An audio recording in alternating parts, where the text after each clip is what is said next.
En fait, il y a une philosophie.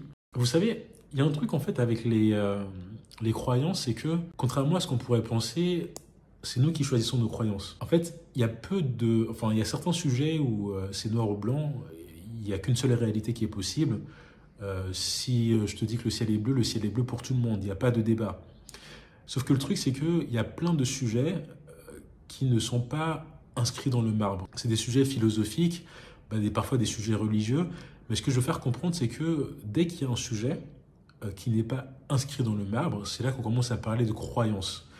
Et ce que je veux faire comprendre, c'est qu'il y a beaucoup de sujets sur lesquels on peut choisir nos croyances, étant donné qu'il n'y a pas de réalité. Et moi, l'une des croyances que je choisis d'avoir, c'est de me dire que je suis toujours responsable de certaines choses. Je suis stoïque, mais il y a certaines choses où j'estime que je suis responsable. Je me convainc, je me manipule pour me dire, c'est à cause de moi, c'est moi qui suis responsable.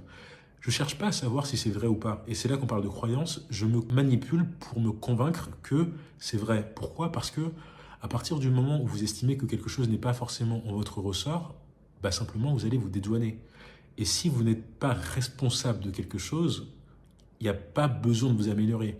Donc en fait, le fait de se mettre sur les épaules de la responsabilité, si vous avez les épaules suffisamment solides pour le faire, ça va vous permettre de vous demander quels sont les aspects sur lesquels vous allez pouvoir progresser.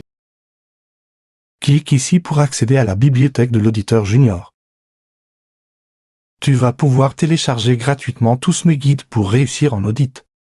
Les seuils, les assertions, les phases d'audit, et même des simulations d'audit à réaliser sur Excel.